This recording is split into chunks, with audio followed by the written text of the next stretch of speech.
Hello everyone, my name is Aaron Woodman, and I want to welcome you to my YouTube channel. This is an exciting video for me because we are beginning a new video set series that goes in depth with the history of US citizenship and belonging. This video set will analyze how this country has struggled with defining who is truly a member of the country and how that has created an issue with determining who belongs here. There are two groups of people that we will cover in this video set series: African Americans and immigrants. We will explain how both of them had dealt with issues of citizenship and belonging in the country. The historical moments we will go over cover the political, social, and economic aspects. We will go over the narratives that were shared about them as reasons to exclude them from American society and actions that were taken to make American society unwelcoming for them. In the third section of my civic engagement curriculum, it focuses on civic identities in terms of the actions we commit that shape our identities and how we represent ourselves. Based on our civic identities, it affects the way we define who we are as a person and as people. One of the topics I have in this section is citizenship, where I talk about the values and responsibilities we need to carry out as citizens. For this video set series, we will focus on the historical aspect of citizenship and the way it shaped who belonged in American society. When we think about who gets citizenship, there are two things that immediately come to mind: birthright citizenship and naturalized citizenship. Birthright citizenship is acquired by being born in a country or to its citizens. Naturalized citizenship is acquired by following a legal process to become a citizen, like applying after living in the country for a specific period of time. Those seem simple to understand, but why is citizenship important anyway? Having citizenship means having individual rights like voting, getting social services, working at multiple places, etc., getting legal protections, enhancing your political power, and having access to national benefits. In addition to receiving these things, there is also a responsibility for giving things, such as obeying laws, paying taxes, and civically participating in your community. Think of citizenship as being a member of an organization where an organization provides incentives and opportunities for you to succeed, while you give your time and energy to help the organization grow and succeed as well. Citizenship goes hand in hand and creates a sense of belonging where we all help each other out. Again, all of this seems simple, but ever since the United States was founded, the country has struggled and is still struggling to truly define what it means to be a citizen in this country and who gets to be a citizen. When we look at the history, citizenship used to be limited to a segment of the population based on how you looked, how much money you had, where you were born, and what you did for a living.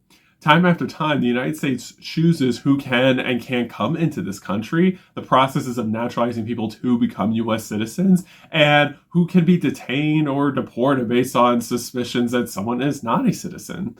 Still, when it seems like we know who qualifies to be citizens, there are attempts to raise more questions than answers that try to make us wonder if someone truly deserves to be a citizen here, whether they were born here or naturalized here.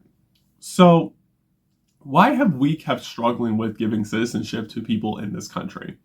First, it has to do with power. As I said before, citizens get more protections, rights, and services than someone who is not a citizen. This gives citizens resources to use their political power to make change in the communities they are in. Of course, this country has a history of not always giving equal political power to everyone the first time around, and people needed to stand up and fight for their power. This also brings up an issue of who truly deserves political power. All these things relates back to citizenship. Second, it has to do with representation. At the time the country was founded, white men who owned property were mainly represented in government, while enslaved black people were considered property with 3/5 of representation.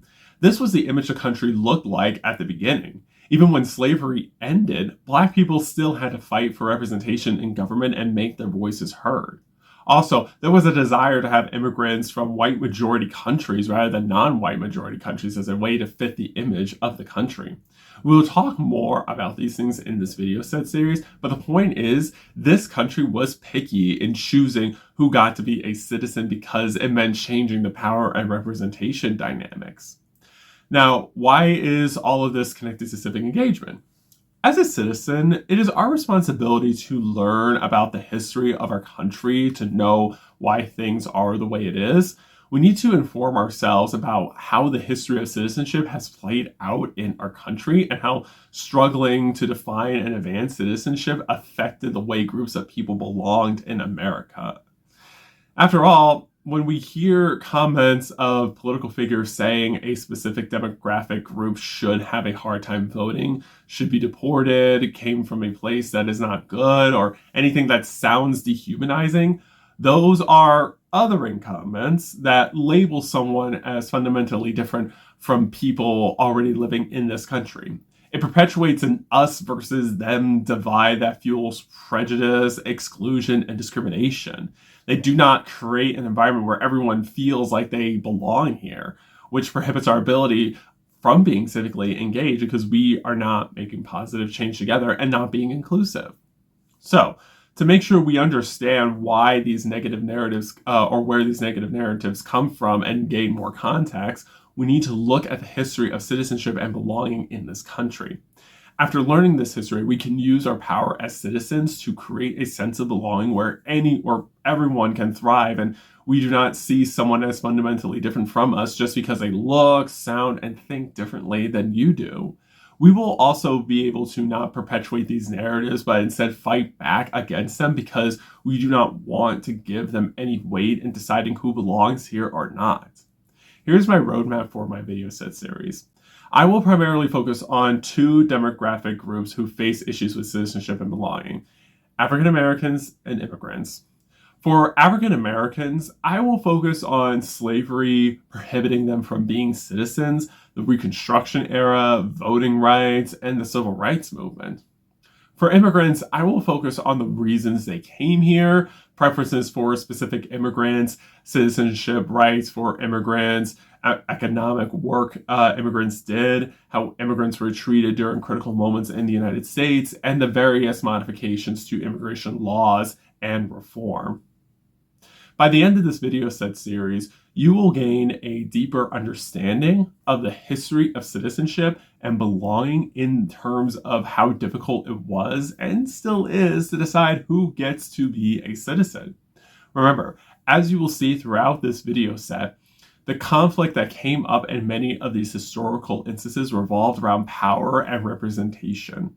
With power representation, things change in society, and many bad actors are resistant to change, especially when it comes from people bad actors believe are fundamentally different from them. Again, we do not have to keep giving weight to these negative narratives when it comes to belonging, but that requires us to know the history behind these narratives so we can better process them and understand their context. In the next video, I will begin by talking about the Supreme Court case of Dred Scott v. Stanford in terms of how they viewed citizenship for African Americans at that time when slavery occurred. Until then, please like this video, subscribe to my YouTube channel, and turn on the post notifications so you will be notified when I post my next video. I appreciate your support. Remember, you are powerful, you are capable, and you are the changemaker our society needs. Thank you so much for watching this video. I will see you soon.